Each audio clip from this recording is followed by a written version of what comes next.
मी रेश्मा कुलकर्णी बोलते. आजचा आपला व्हिडिओ विषय आहे डिप्रेशन.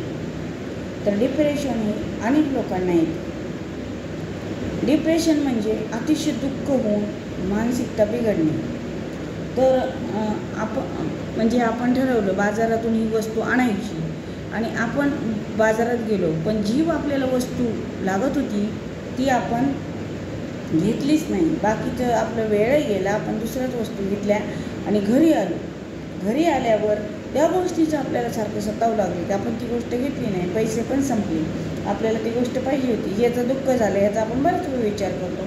असं प्रत्येक गोष्टीचा आपण विचार करत राहतो आणि मग आपल्याला डिप्रेशन येते. डिप्रेशनमध्ये काहींना गोळ्या औषधे घ्यावं लागतात, तर काही त्याच्यातून ऑटोमॅटिक बाहेर पडतात.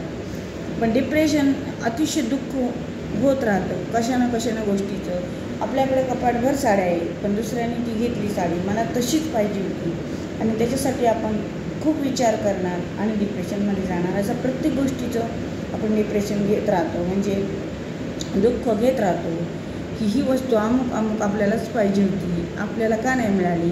तिच्या नवऱ्याने तिला फिरायला नेलं, मला का नाही नेलं. पण तुला नेलेलं होतं, तुझ्या हाऊसमौज झालेलं आहे, हे तू डोक्यातून आपण काढून टाकतो आणि दुसऱ्याचं पाहून आपण दुःखी होत राहतो.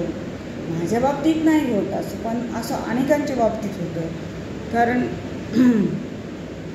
प्रत्येक गोष्टीचं दुःख बाईला होतच राहतं. आता कोणी आजारी पडलं तर त्याविषयीसुद्धा आपल्या डोक्यात सारखे विचार येत राहतात. आता हिचं कसं होईल, काय होईल, ह्याच काळजीने आपण येऊन जास्त टेन्शन घेतो आणि डिप्रेशनमध्ये जातो. काहींना डिप्रेशनमध्ये गेल्यावर काही एक सुचत नाही आणि आता औषध गोळ्या घेतल्याशिवाय त्यांच्यावर इलाज होत नाही.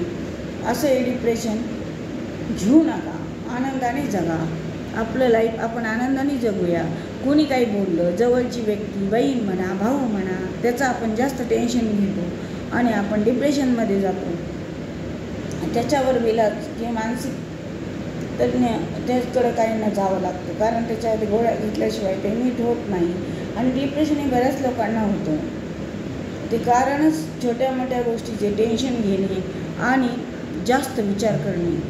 तर आनंदाने जगा आणि मैत्रिणींनो, ह्याचं डिप्रेशन अजिबात टेन्शन घेऊ नका, म्हणजे तुम्ही डिप्रेशनमध्ये जाणार नाही व आनंदी राहा. धन्यवाद.